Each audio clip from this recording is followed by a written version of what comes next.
Hello everyone, we'll be starting SWATchat5 soon. Just to let everyone know, the entrances or the gates which we use in the case of 5 would be the one you came through at the back, and there's one at the front as well. And we get through from the same entrance that you came to the PSQ building, and that will be your fire assembly point. And we are very appreciative for the audience for silencing their mobile phones. Thank you. Now I'd like to introduce the keynote speaker for today's SWATchat, Curtis. And Curtis studied at the University of Plymouth for 4 years, first attaining his degree in politics with international relations, and then following that he attained an MA in global security and global development. During his MA, he wrote a paper on the status of people with disabilities and their rights across Europe. Some of the research he collected for that work shocked him, and so he wanted to do something to empower those with disabilities. While studying his MA, Curtis started the Disability Enabling Network, Disability Access and Advocacy Service. He is based right here in Plymouth. Away from all this, Curtis is still engaged in research and work to improve the lives of people with disabilities and their friends and the community. I'd like to invite Curtis to the stage.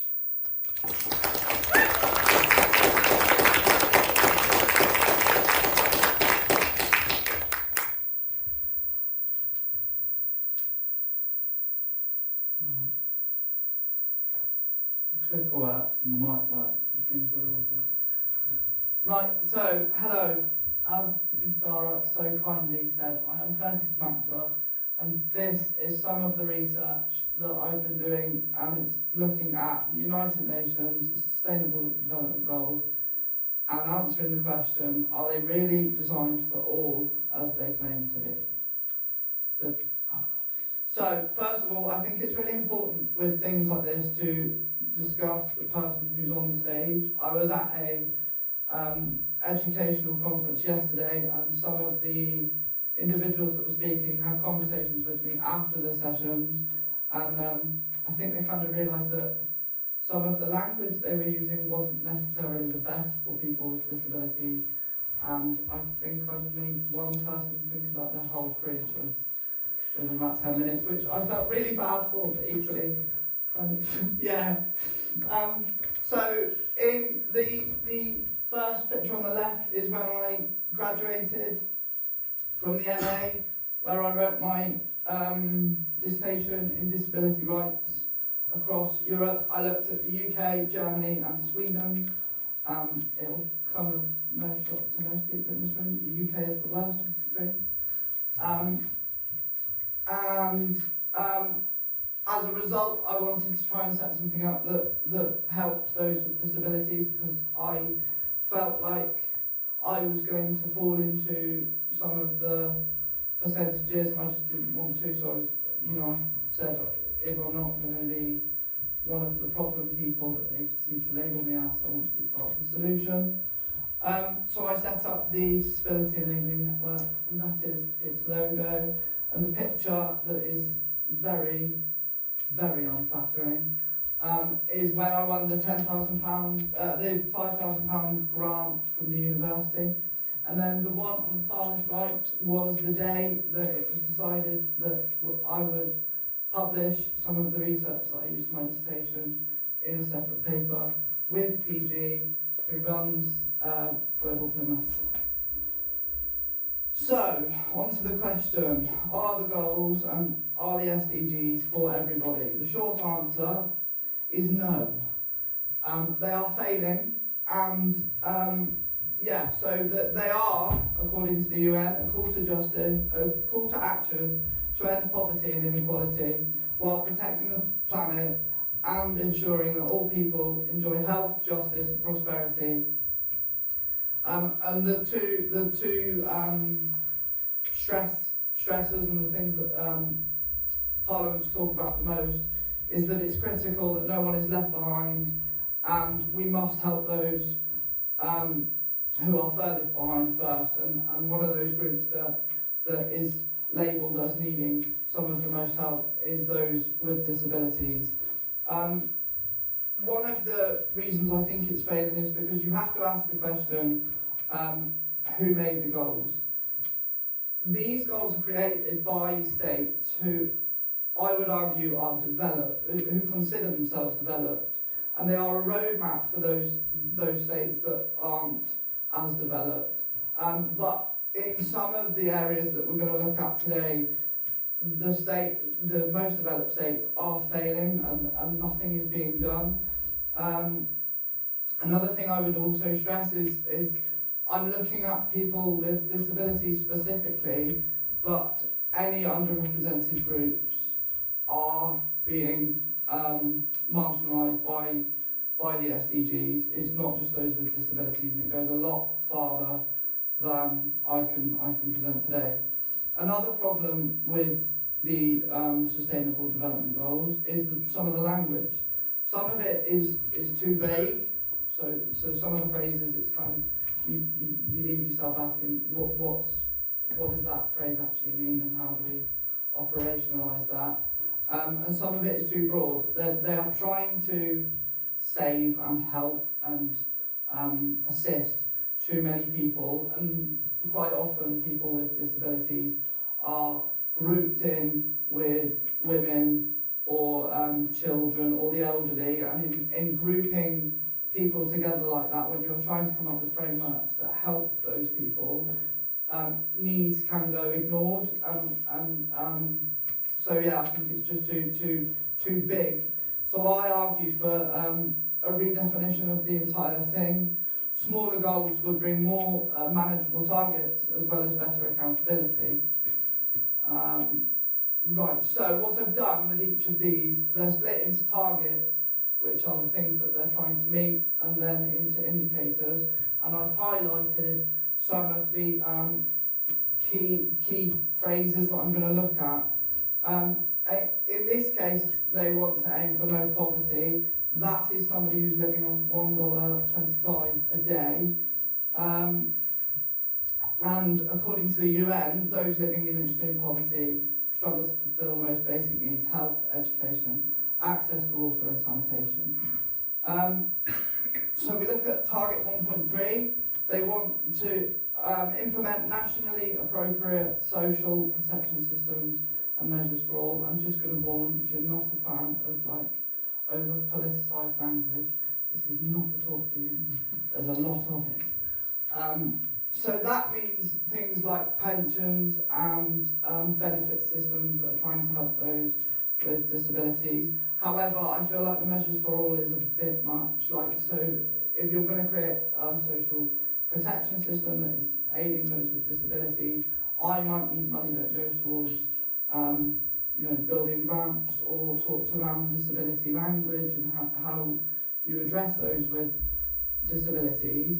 But somebody who's elderly and has problems getting out of poverty might need a completely different set of spending goals, and to lump them together can often mean that governments and policymakers quite often go, oh well, we've tried to reach the target, or they dress it up as like the one that I really hate is when they say, oh we've endeavoured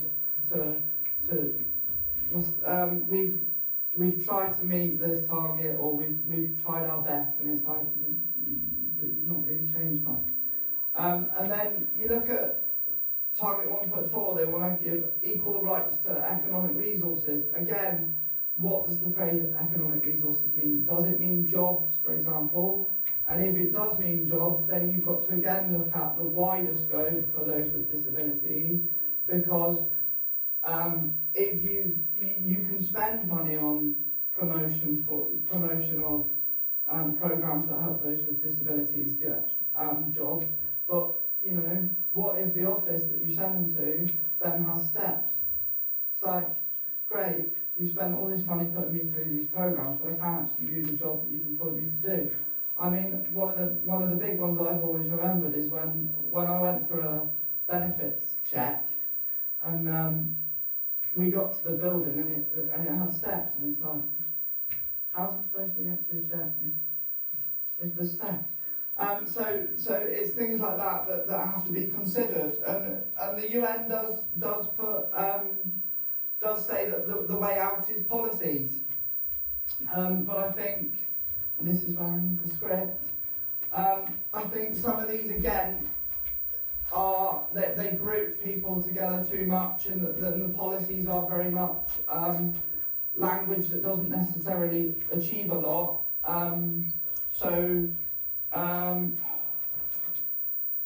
There's going to be a lot of this today.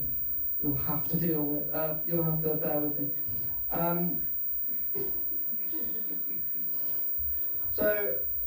The issue then becomes that you can have groups that have similar needs. For example, the elderly might use wheelchairs and therefore need less steps and flatter access. But quite often, if you're looking at something like poverty, they need such different things on such a massive scale that achieving any of it becomes nearly impossible. And then you look at the indicators. The indicators are things where they check, and these things that we're going to look at are used to check whether they're meeting the targets. And sometimes it's kind of like that doesn't even measure what you're trying to measure, and you need to rethink it. So the first one is on indicator 1.3. They look at the number of people covered by social protection systems. My problem with this is you can cover someone with a social protection system, but it doesn't necessarily help them. Look at things like the benefit system in the UK. A lot of people can get the help that they can be eligible for the money, but then you look at the fact that governments keep spending less and less on benefits, and you hear a lot about, especially in the UK, you hear a lot about benefit poverty.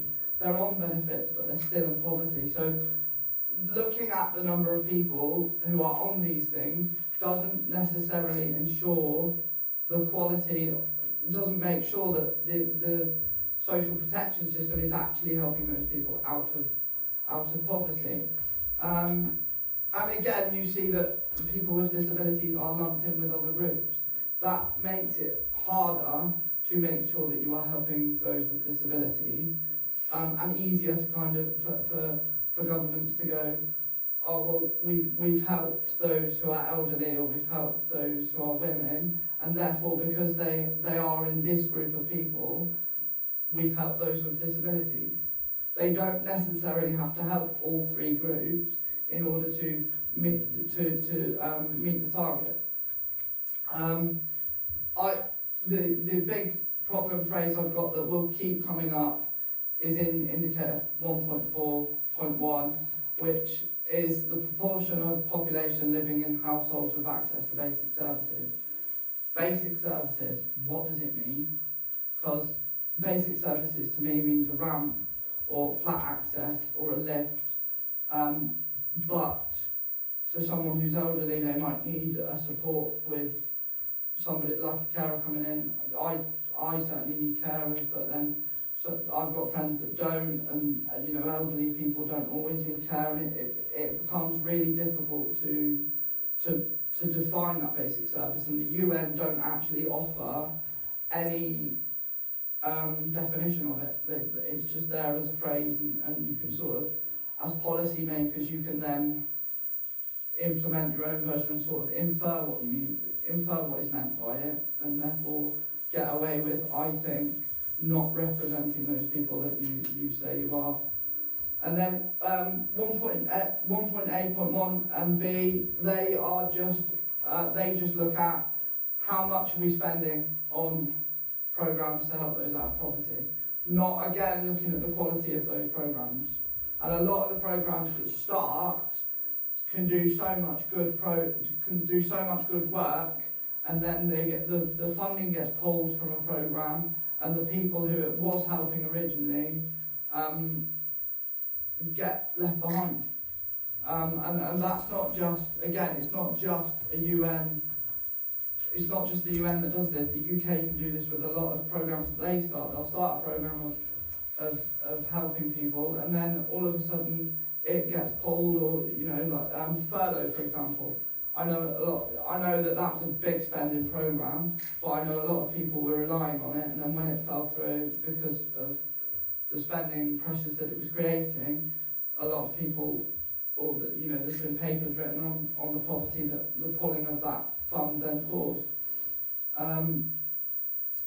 So then we look at quality education. This is about making education inclusive and equitable. I mean, there's no definition of what that means.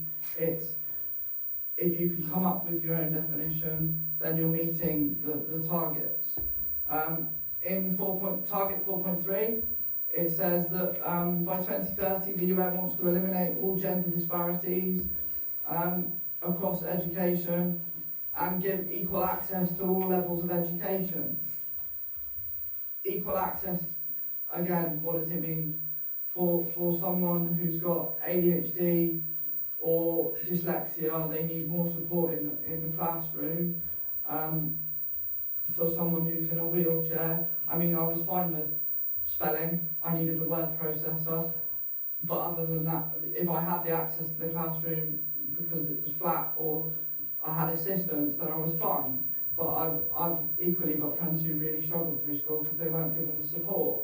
And with wording like that, if you provide some access to some of the people in some of the categories, then the targets are met and some people get left behind. And then target 4.7 says by 2030, target 4.7 is all about culture. So the UN recognises that some of the programs they run are widely dominated by Western culture, and they've realised they need to improve that. But in this target, and through all the paperwork, and there was about 400 pages I had to read through, there is nothing about teaching about those with disabilities. So there's nothing about how do we talk about disabilities, how do we teach about the culture of disabilities and all of that in any of these programs. And I would argue that how can you really ensure an equal education as they want to if you're completely cutting out an entire section of people from society? I mean, there's 1.7 billion people in the world with disabilities, and they're not included in programs like this. Then you look at target 4A, build and upgrade education facilities that are child, disability and gender sensitive. That's a massive task. They want this doing by 2030. I would say, given the current measurements of it, it probably won't be done in 50 years.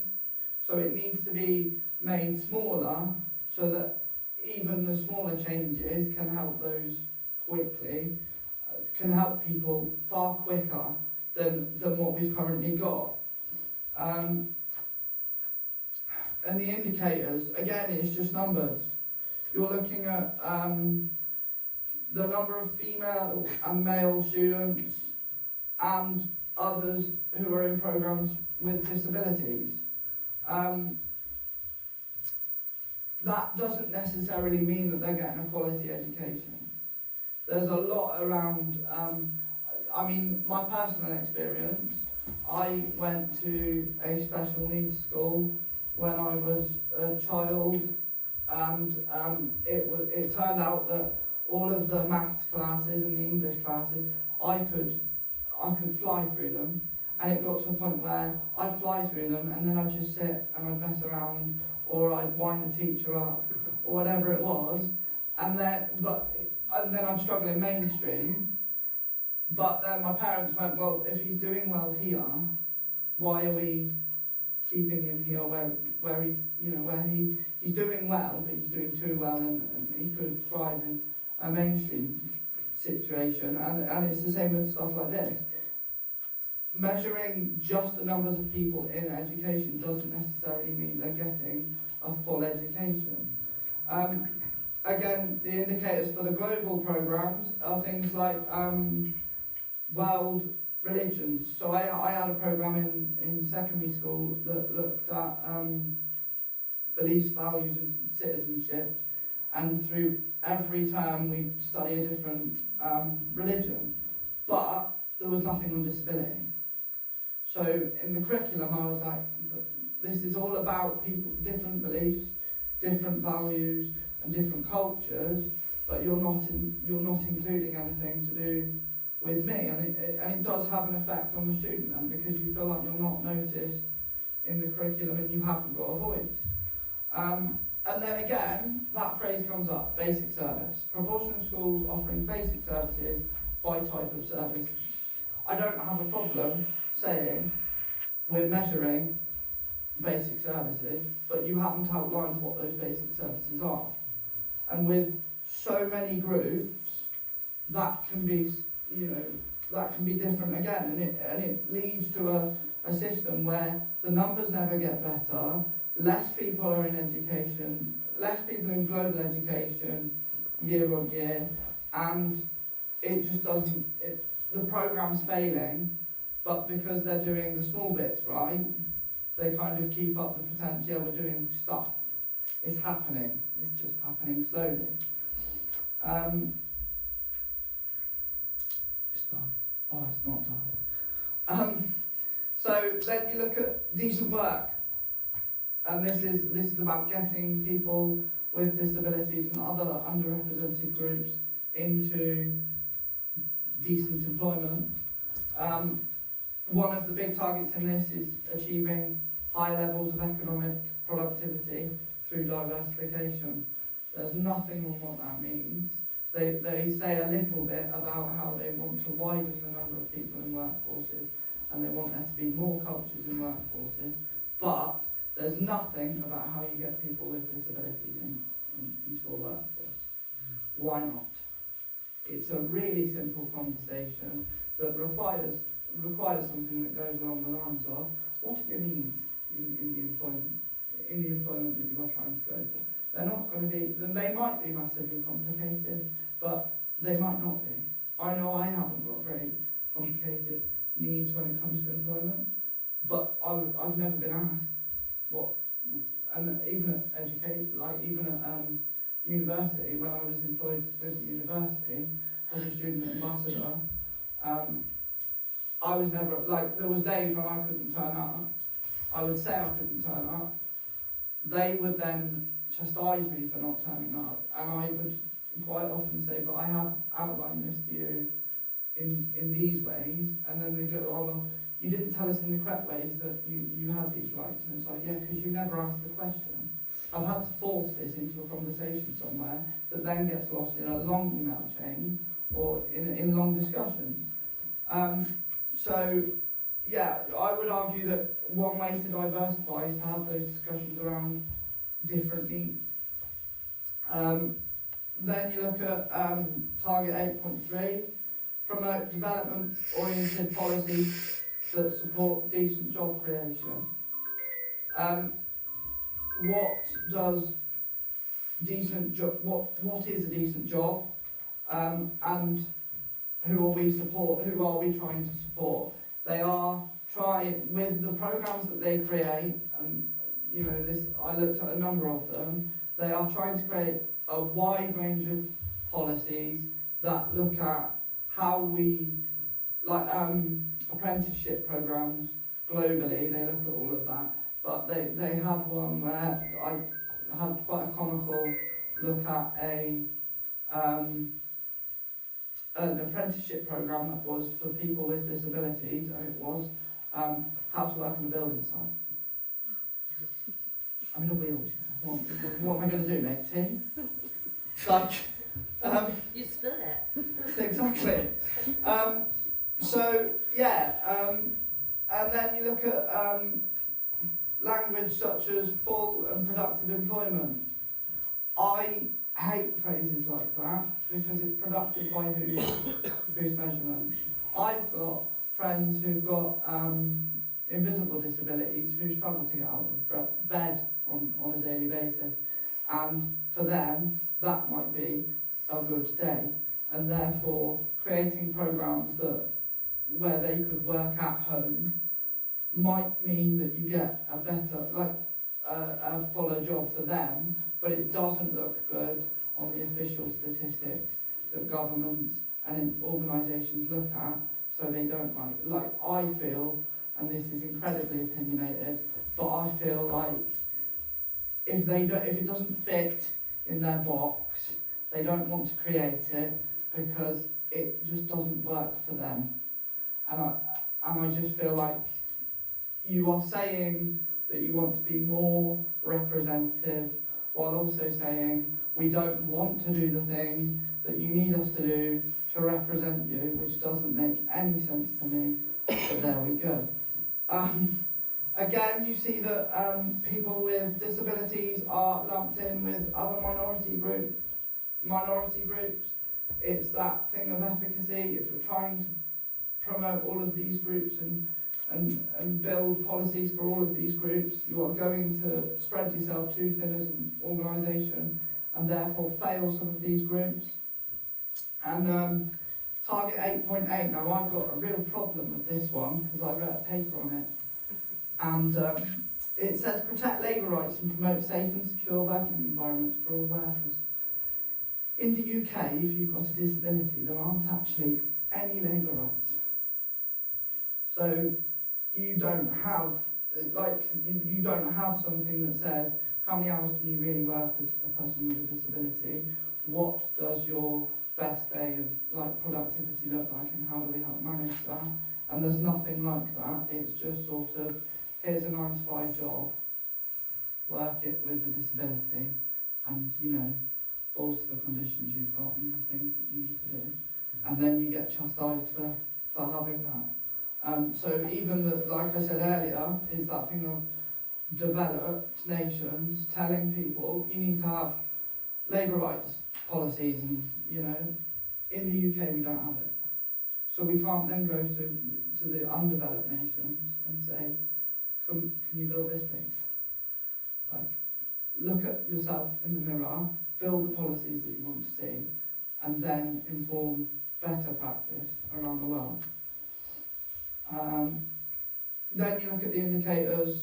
There's only two that really worry me.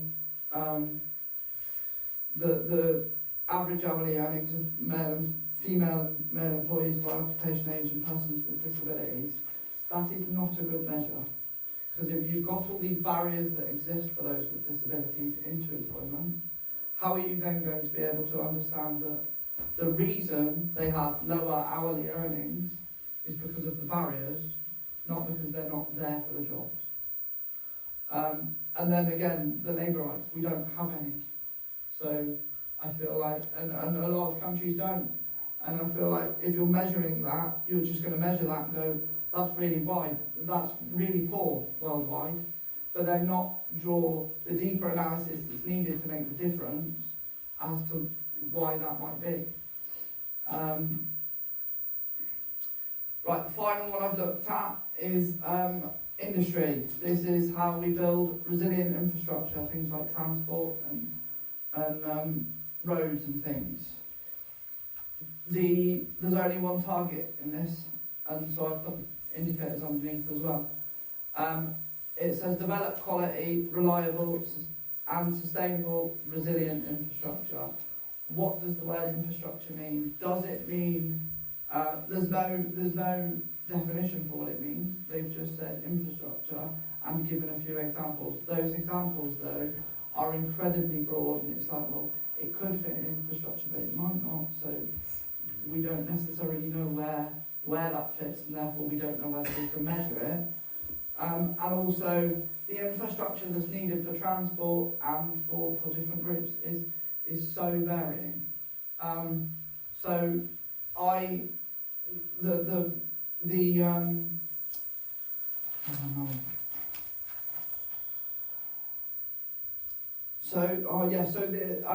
So now the indicators don't help measure the success of helping those with disabilities. I can live near an all-season road, although it's the UK, so potholes, and But I can live near an all-season road, but if the transport, such as buses, aren't accessible, then the infrastructure isn't reliable. And again, you're measuring by numbers, not quality. So you're looking at the amount of people. That second one looks at the amount of people that use trains, buses, and other public transport. I can use a train. I can use a train because they have ramps and the assistance works. But it probably only works reliably 25% of the time. Most of the time I have to have an argument with someone on one end or the other about how somebody should have called someone somewhere so that I could get off the train. That scares people into not using the transport. So your numbers aren't going to look good. And there are reasons for that are just completely being ignored. So why does it all matter? Because I always feel like I've been to a lot of these talks. I was a politics undergrad. They introduced a lot of people that did a lot of this research. They'd come in, they'd criticise, and then they'd go away. And it's like, what do we do? So it matters because the UN and the founding members are supposed to be leading examples of developed, and they aren't in some spaces, and nobody is telling them up about it. It also matters because people with disabilities are going unnoticed. And that's not happening in Nigeria or India. I'm sure it is happening there, but it's happening here, and it happens to me on a weekly, if not daily basis. And there are conversations that happen something like this. I will go and order a coffee, or I will speak to somebody in a public position, and they go from, this is how I'm going to talk to you, to this is how I'm going to talk to you, because you're in a wheelchair. And it's like, why? What was the need for that? But then also it happens where I'm with a friend in a coffee shop or in a cinema or somewhere, and I'm talking, we've taken the order, or we're going up to order. They say to my friend, what do you want? They give the order, then they don't even ask me, they go, and what does he want? Okay, brilliant, thanks. And therefore I think with organisations like this, there is a hierarchy. The local government looks to the national government. The national government looks at the EU, the UN, and the international infrastructures that are created. If this is failing, the local government will be failing, and the local government will quite often say things like, we're failing because we're not getting funding from London. Then you go to London and they go, we're failing because we're not getting the money from different organisations that used to be in the EU, but we all know what happened there. I can't say the word because it's an unforespeaken word in politics now.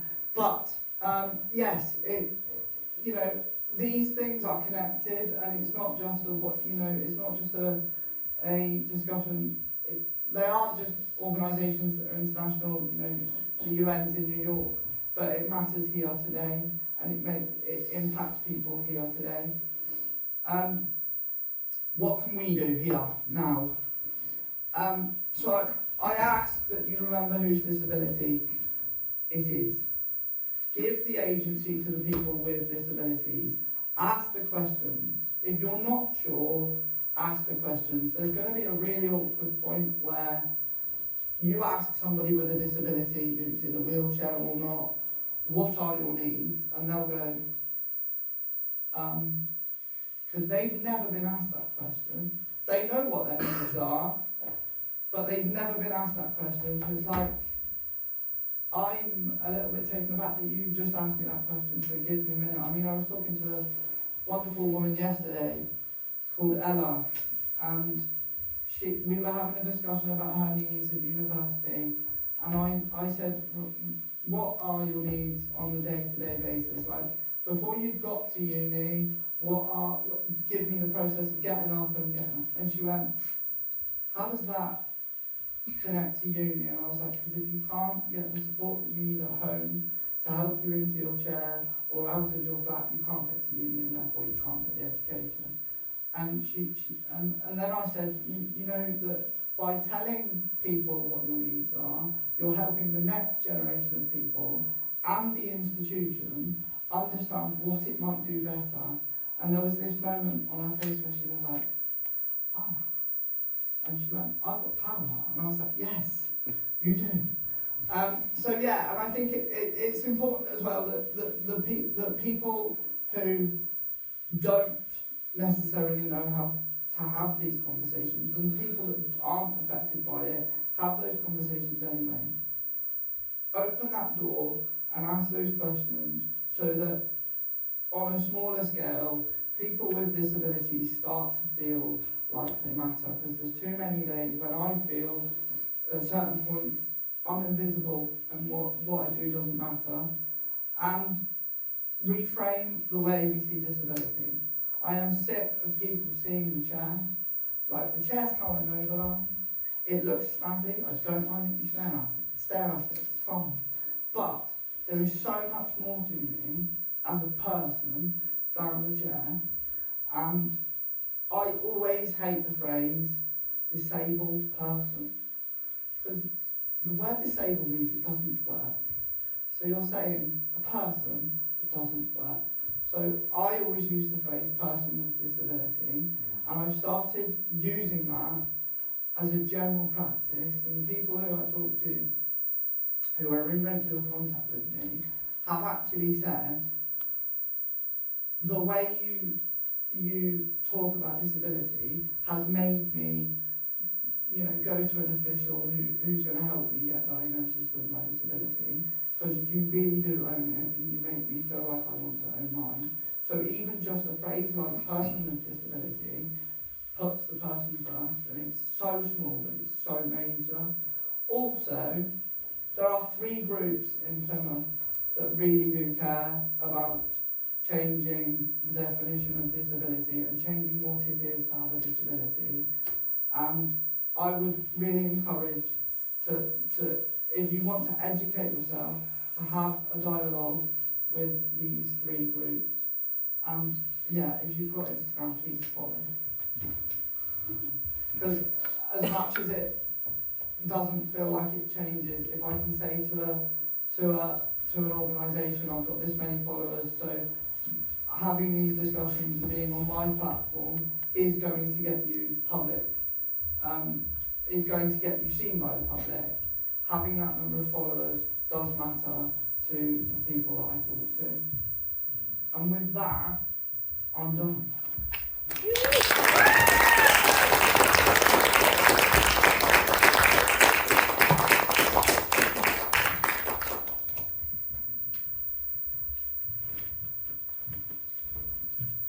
Thank you very much for that keynote presentation. And as you can hear, so many people were just impressed and learned quite a lot. Now we'd like to actually invite panel forward. And our first panelist for today is Rebecca. And just a small introduction on her. Rebecca started running late in life, raising money for charity. As a complete newbie, she started running from lamppost to lamppost. And at the end of a park run, and having completed, at the end, completed her first 10K at the back of the pack. That first medal felt like an amazing achievement, especially as she was diagnosed at 17 with fibromyalgia. Rebecca found a way to manage her condition through movement and wanted to share this with others. Hence, Invis-able Fitness. Rebecca now runs her pen business as a sports coach, specializing in long-term health conditions and those living with and beyond cancer. Now I'd like to invite Sumarka, and at the end of these introductions, the panel will come forward and give their opinion. Thank you, Sarah. The second panelist for today is Stu Watson. As Curtis would recall, he's been a ray of light of those around him, following a similar passion and determination to study and understand disability and all its intricacies. So he's also the founder of Neudice. I don't know whether I'm saying it right, Neudice, It's a neurodivergent-led, inclusive, international community of entrepreneurs. They welcome freelancers, self-employed, business leaders, and anyone working entrepreneurially.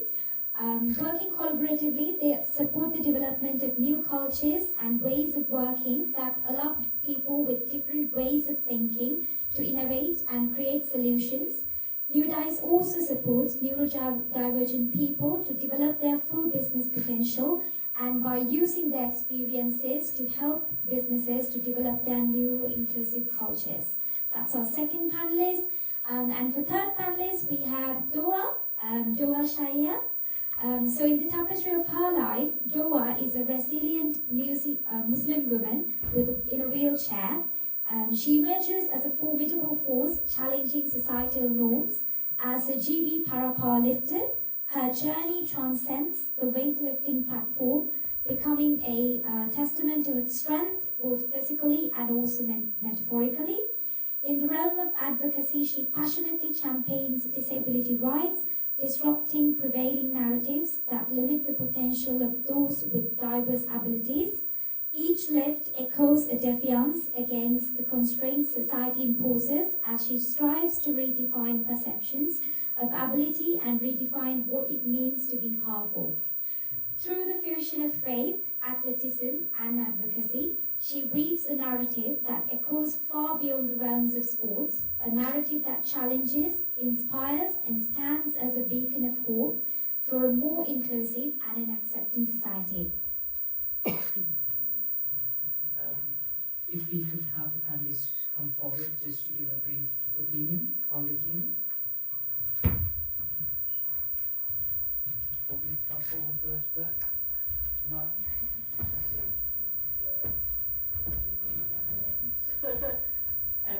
Hello, I'm Rebecca. Actually made loads of notes on that, thank you Curtis, but one thing that really stood out for me is that I was diagnosed at 17, I'm now 43, and not much has changed in the last, I hate to say it, 25 years, because I am that old. And it really stuck out with that whole aspect of looking at the person and not the disability. More recently, I decided to retrain as an occupational therapist, and I went through the lovely DSA. We all love going to our nice benefits, checking the list. And because I have a diagnosis of fibromyalgia, they have a tick list of, oh, these are the things that are going to help you. Off you go. Whereas actually the things that would have helped me were the things that would help someone who was neurodivergent. So, and I asked for that. I said, why can't I have this thing? Because this thing is actually going to help me. I've learnt in the last 20 odd years how to manage my condition. You giving me these things are great, but actually I've already done that. I don't need that.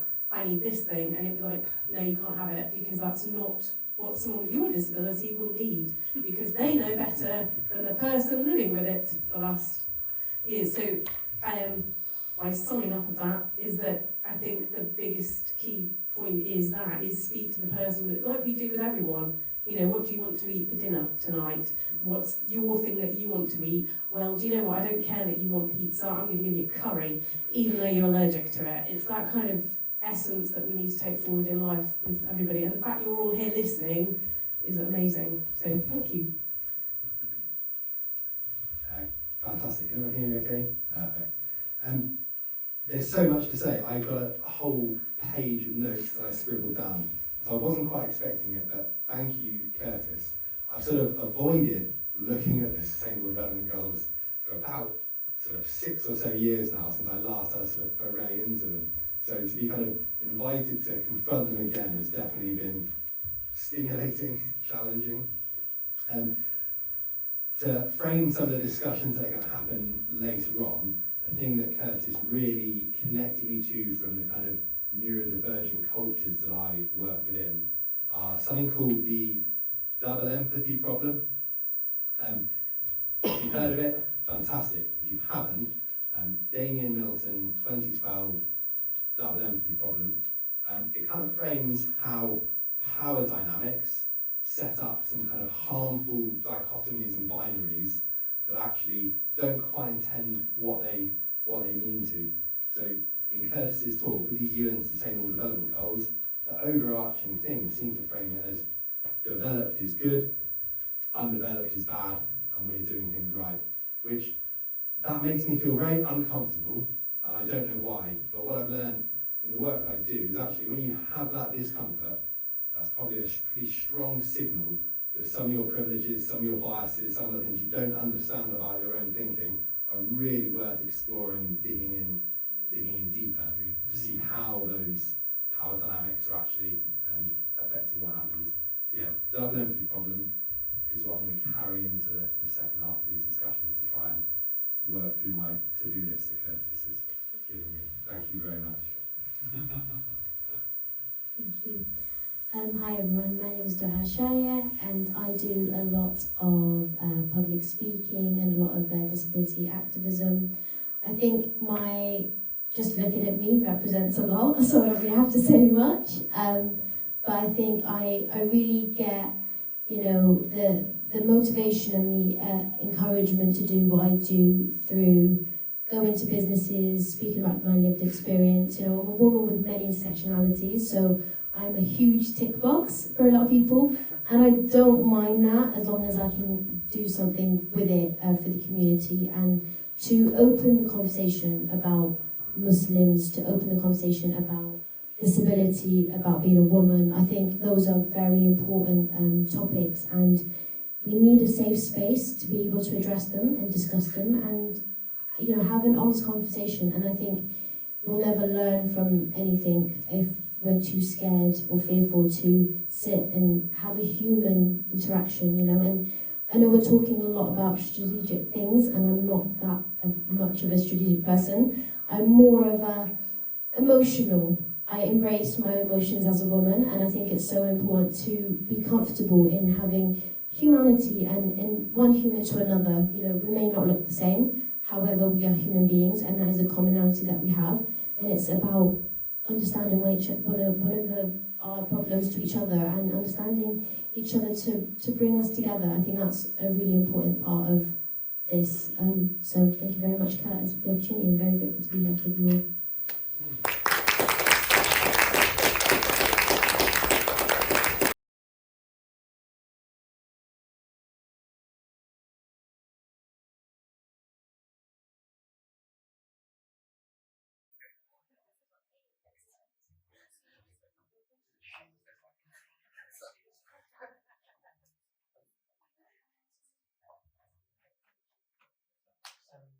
Hello everyone, we'll be starting the panel discussion shortly.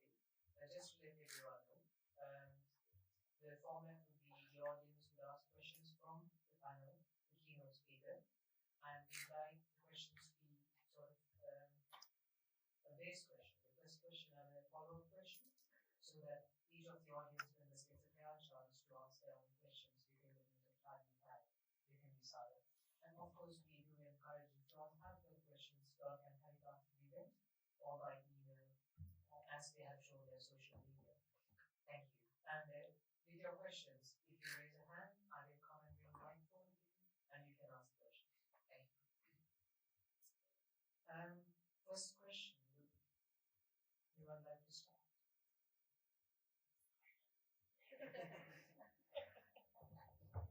Sorry, I'm a bit back to the front of the whole minute. Just for some context, I'm a PhD student studying education for sustainable development. I'm also an English lecturer at City College Plymouth, and I have a chronic health condition.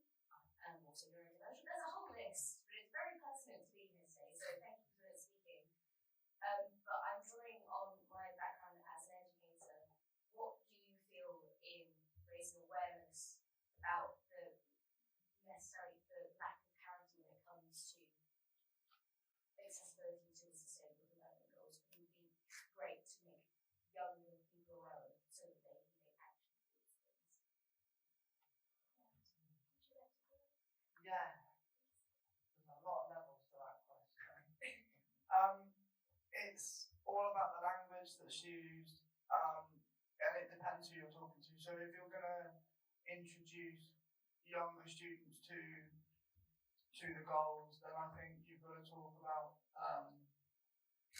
you've got to simplify it and make it sort of friendly, because I always find I don't like giving discussions like this because and my sister said it this week. I was running some stuff by her when we were talking about what I was going to talk about, and she went, "Do you know this is really boring?" And I was like, "That's half the problem." So yeah, it's you've got to make it. You've got to be aware of who you're talking to and tailor the content, but also don't just look at the UN sustainable the goal as where they do things right. Look at where they fail and how we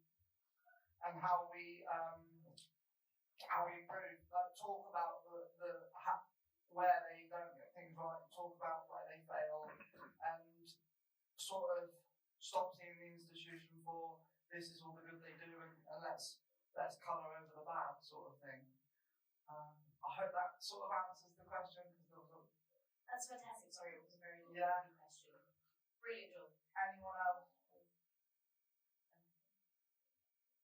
Yeah? Okay. Yeah?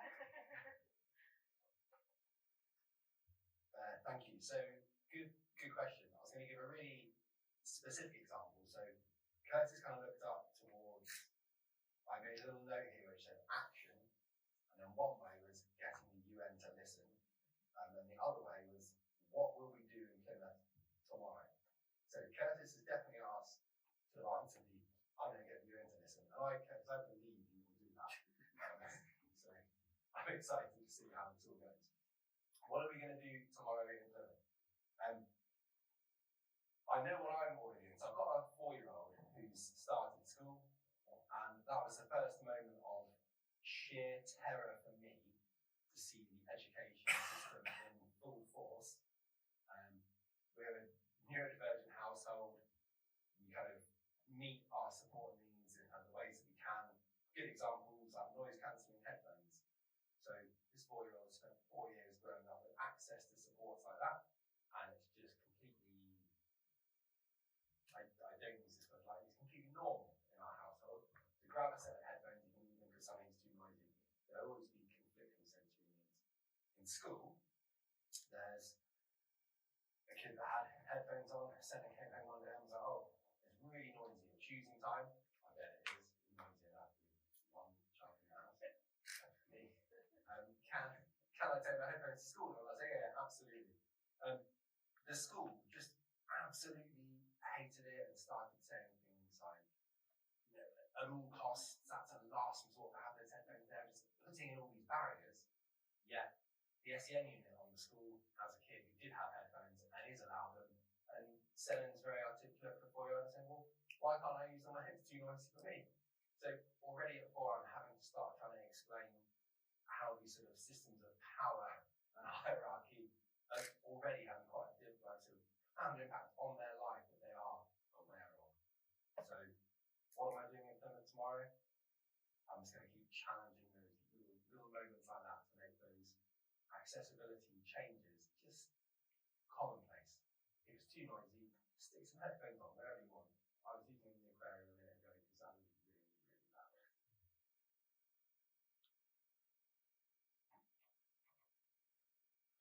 Yes, thank you very much. I think that makes a lot of sense. We have to start somewhere. Small steps is what matters.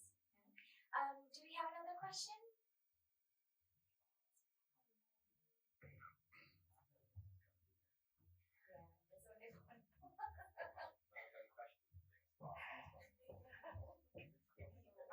Yeah, there's only one.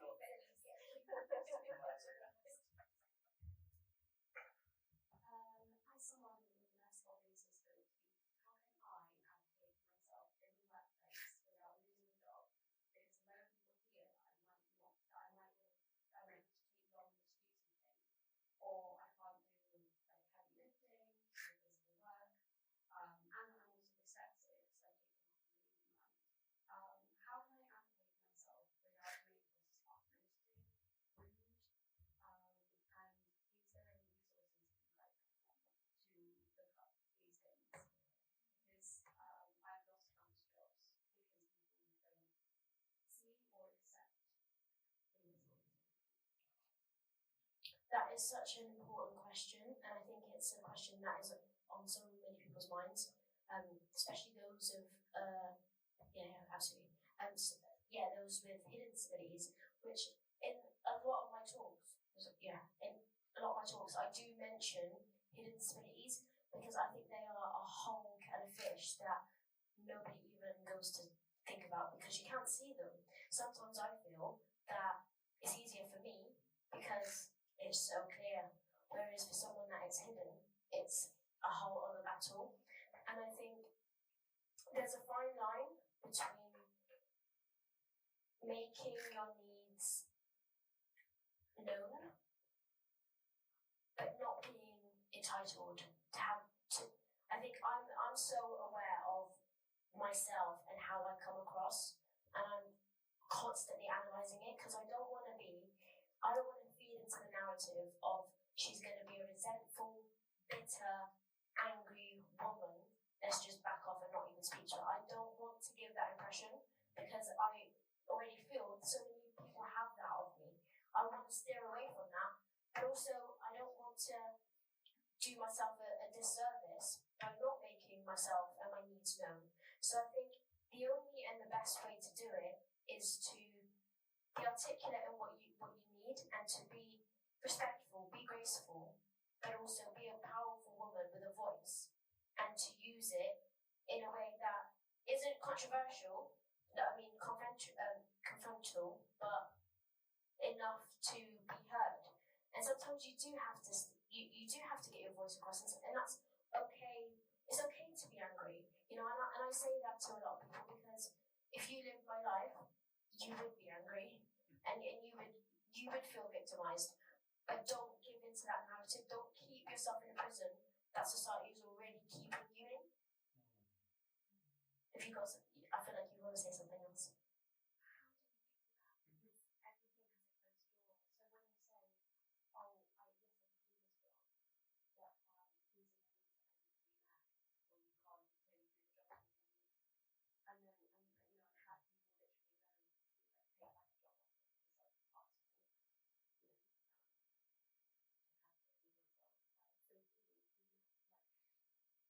that, but it's difficult. It is difficult, and I think, I don't want to say that I've got an answer because it's something that I still fight, and that's just me being transparent with you. I think we do live in a society that has a long way to go, and it's like, okay, if I've just mentioned I can't do one aspect, that doesn't mean I can't do all of it. Like, can you just work with me with what I can do? And a lot of people just find it easy to just bung you off and go and get someone that can do it. And that's, unfortunately, the society we live in. It's about, okay, let's go and find someone that can tick every single box, and if one box is not ticked, we'll get rid. And I think that's a bigger conversation that needs to be had. If anyone else wants to add to it. Yeah, so obviously I've got, is that what I can do? Yeah. Obviously I've got invisible illness. I've been through exactly the same thing. So I would say in my 20s I had a string of jobs where I left because I didn't feel that I was pulling my weight. That's probably the best way of saying it. Or I was having a lot of time off sick.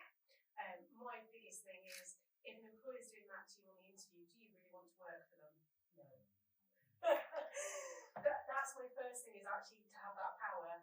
If an employer is like that, they're going to be shit to work for. Sorry, excuse my language, but they are. Actually, they've done you a favour. I'm now in my 40s, I'm forging my way doing my own thing, because actually I found that that's the best thing, and I think you'll find a panel of people here that have all done that.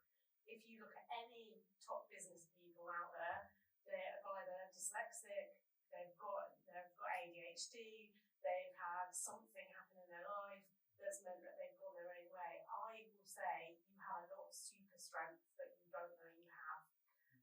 We spend most of our time when we are giving a label that we're useless, we're lazy, we can't do anything. And actually what we find is we do more than the majority of people out there because of that, because we try to prove our worth.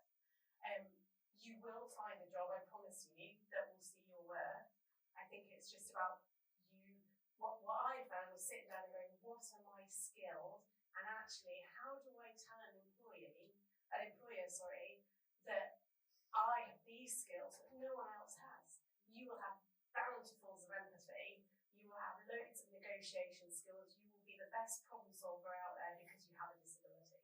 Those are skills that a lot of employers need and want, and they will not get that from somebody else. So it is taking that power back, and it is going, actually, who are the employees out there that are going to see the best in me?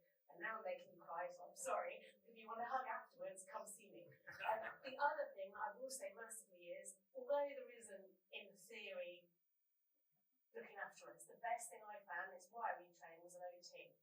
I got sent to occupational health because I'd done that typical thing where you have a sickness, so you feel bad, so you go in early because you're like, oh God, I need to show that I'm not the sick person. It's a viral infection. It's gone through the whole of the education department because I was a teacher at the time.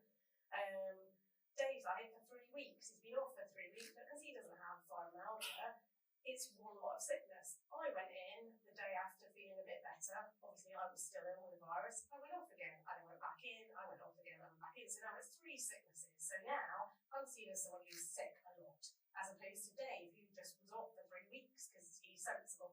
So I went to a occupational therapist, and they sat down and went, oh my God, you're working? You've got nearly a full-time job. You're teaching. Children are excluded from school. There's a woman having a panic attack because you're constantly being attacked with a knife, and you're still there. You're doing amazing. And that was the turnaround for me. It was like, God, no one's ever told me I'm amazing. No one's ever told me I can do this thing. No one's ever done that. They've just gone, you're the sick person, you keep being sick. And that really gave me the confidence to go, no, hang on a minute, what am I doing? And I think that's my biggest tip as somebody with invisible illness. We're very good at believing what we're told, that we're lazy or we're this. And actually look at what you've done already. The fact you're even here tonight, that's huge, because I know what that would have taken to get here on a Saturday evening when it's cold out there and dark. So think of those things, because that's actually the skills you've got that other people won't have. Just for the record, well done, and thank you for sharing, and thank you everyone, because obviously this space feels safe enough to ask those questions. If the outcome is like for some of us self-employment, just email Neudice, get in touch, and we will make sure that you get the support you need. So I think the reason I put the slide on what can we do here today is because that relationship, I went into that talk showing how the UN affects people, but what I was trying to, with that last slide, what I was trying to demonstrate is you have power today. Like, you can go in and say, go to someone and say, I've got these needs, and if they are, like Becca just said, if they are listening to it, then I think it's a bad place to work. You have power within your disability, and only by using it are you then going to educate and make it easier for whoever's next. And yet, the institutions are affected by us as much as we are affected by them. So please use that power, but also have that support. I don't know how many times I've messaged all 3 of these and said, this is how I feel, and I'm not sure it's right. And they've gone, they'll normally say stuff like, you've worked too hard and you need to stop, or like, you've got power, you just need to keep going. And it's having that support network as well. So, you know, when you are struggling, talk to people and say, hey, this is really difficult, because you know, a lot of the emotional stuff comes from, I don't know how to have these conversations with even my nearest friends, and so I can't have the conversations with people at work. So just know that you've got that power, and you will be supported by the right people. Thank you. Do we have another question?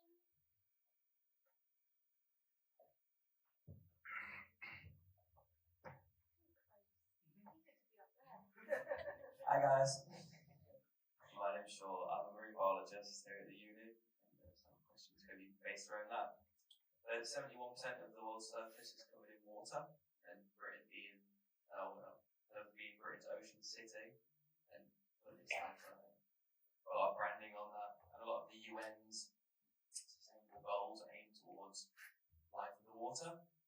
do you feel like Plymouth is doing enough to make the marine environment accessible and inclusive to people of all disabilities?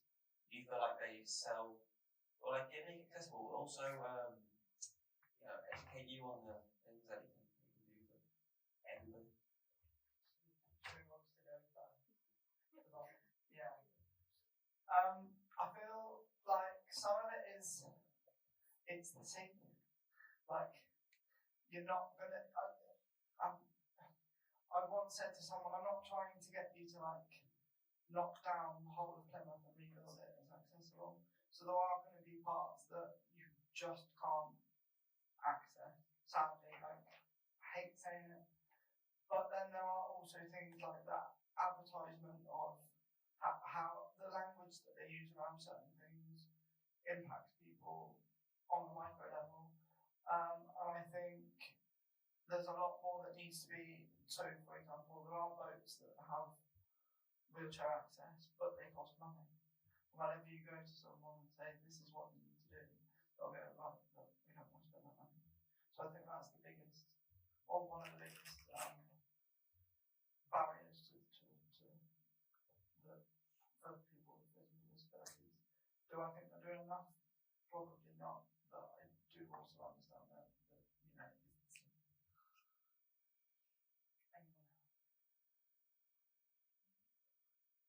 Oh, okay. Thank you very much. I like the question. I think the UN Sustainable Development Goals, when I was first came across them, for me, they meant sort of something aspirational. And in your question, it's kind of, we've got a Britain's Ocean City. How do people actually build a relationship with that space? The way that I engage with it is I go out in my kayak, I go out in my canoes, and it's a bit underdeveloped, so I probably shouldn't tell you all this, but I got made redundant from a job, and I spent my redundancy money on some canoes to try and answer this question as a way to connect with that environment. So I won't say too much more, but panel and anyone here today, if you'd like to actually get in some canoes and sort of connect with because we're a national marine park, right? The whole purpose of having these canoes is to ask these hard questions. I know Curtis has seen my friend Matt, who came climbing with me at that time, which started from that same question. And I said, hey Matt, do you want to come climbing? Everyone gasped. There was a lot of extra work that needed to be done to help Matt climb. But my point is that we would do all of that. And then at the moment when we could begin climbing, if Matt said no, that would be fine. I'd like to do the same with these canoes in the marine park. To actually, who wants to come? And if the answer is yeah, then let's get that work done so that people can say no on the day or not turn up, and that's okay, and not see that as an inconvenience or too much hard work that's been wasted. Thank you very much. Thank you. Do we have another question?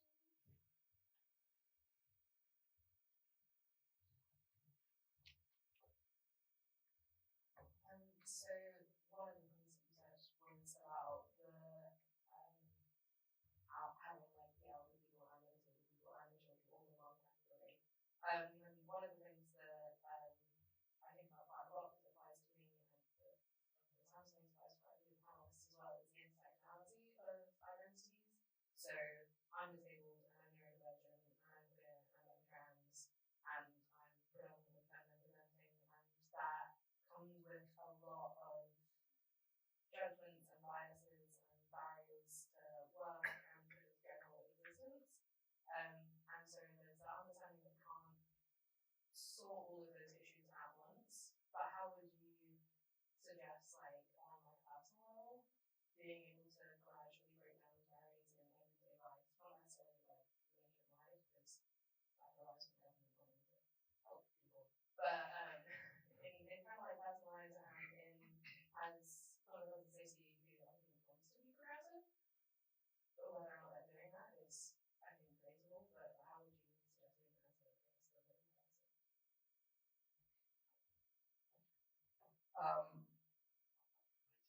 Are you asking, sorry, I just want to clarity on the question.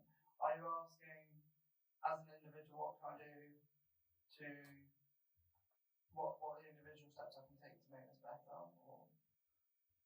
Yeah. Yeah. So, like, I guess still listening to the previous question, with the accounting of work, for example, I would interview time intentionally bring in all politics so that they know that I can say what the get-go, even if I don't do it 24/7, having that at least gives them that understanding that this might be an issue, so they know kind of whether or not they want to reject things on the table, and then they can think about it and research later, but kind of like,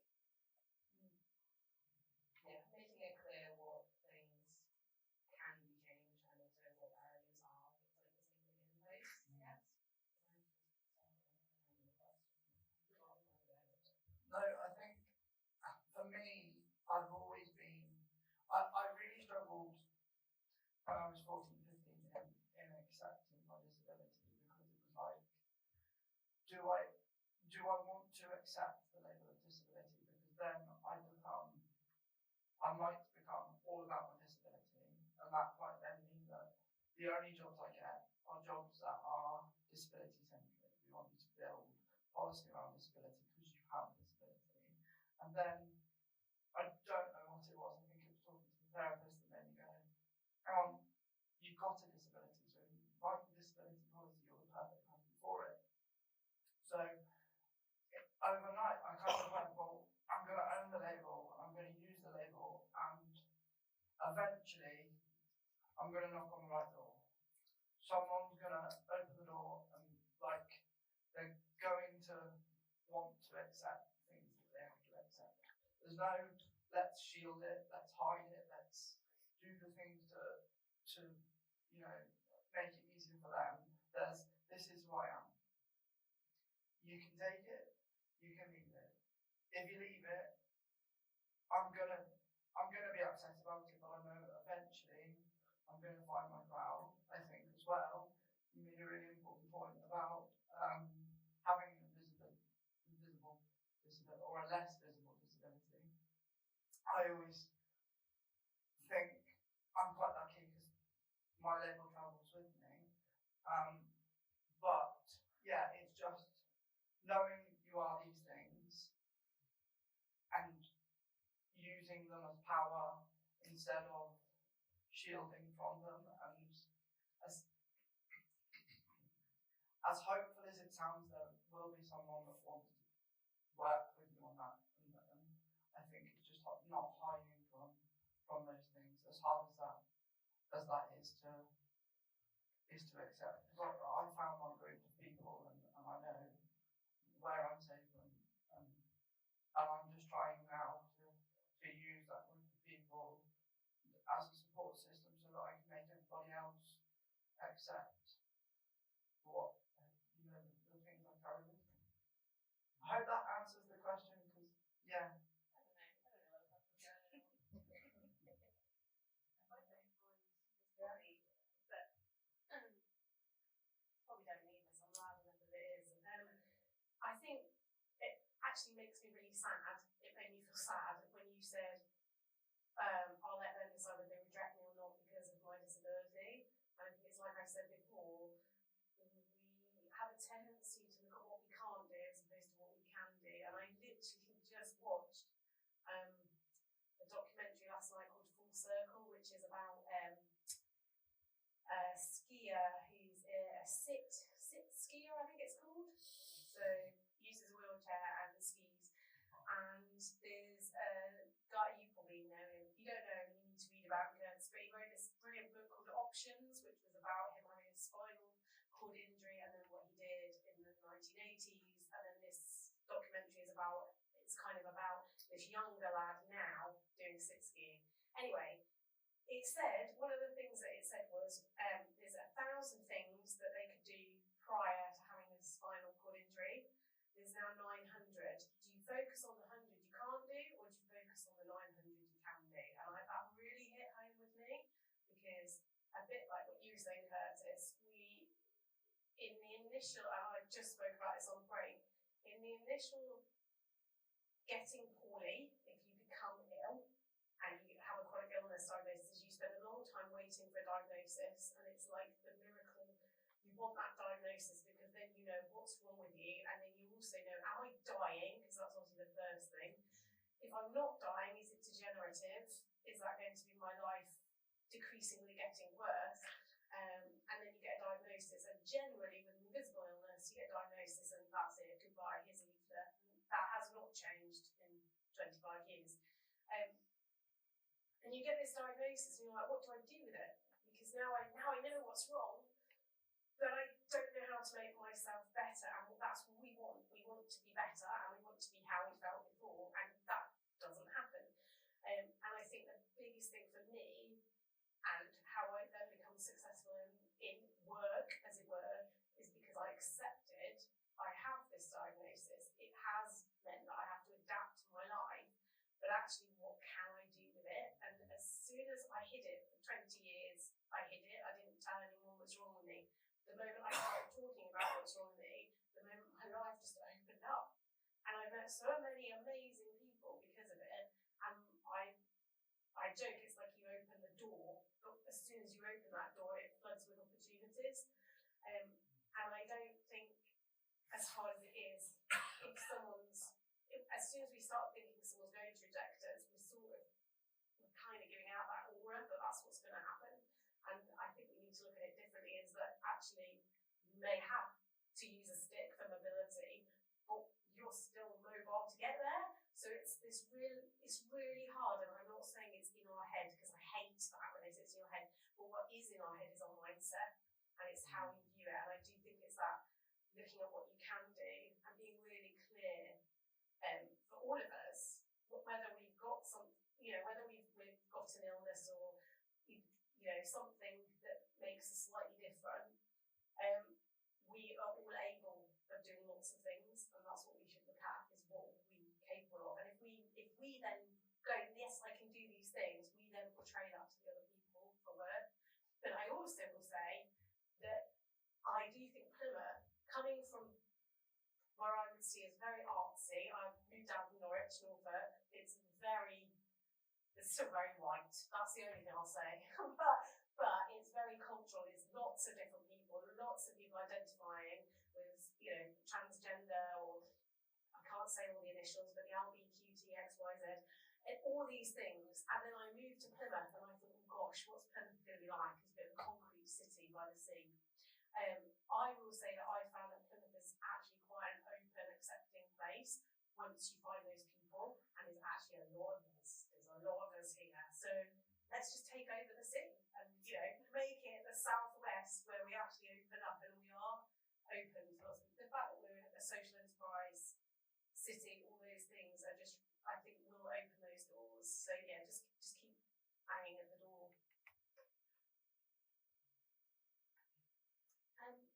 Really good, Rebecca, and actually triggered something for me to mention. And I think it's just honing in on the difference.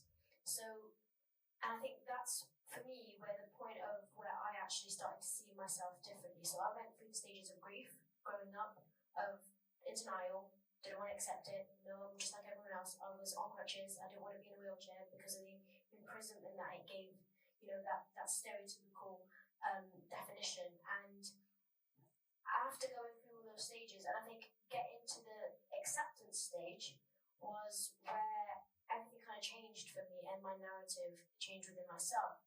And it actually it's crazy, because it's really straightforward, in the sense that I am doing everything everyone is doing. I'm just doing it differently. That's literally all I'm doing. I'm adapting and doing it in a different way. I drive a car. I do everything. There is nothing I can sit here and tell you I can't do.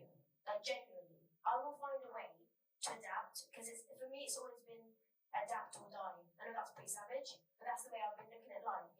I adapt to this or I'm gone. So I choose to adapt every single day, and I choose to live and not be imprisoned by society's labels and what it thinks I can't do, because I can do it. I'm just doing it differently. And that's the thing that society just doesn't seem to understand, that because you're doing it differently means you can't do it. Well, I'm doing it, I'm driving. I've got hand control. but I'm still doing the job. Do you know what I mean? So I think it's remembering that. And that whole thing was why I invited her.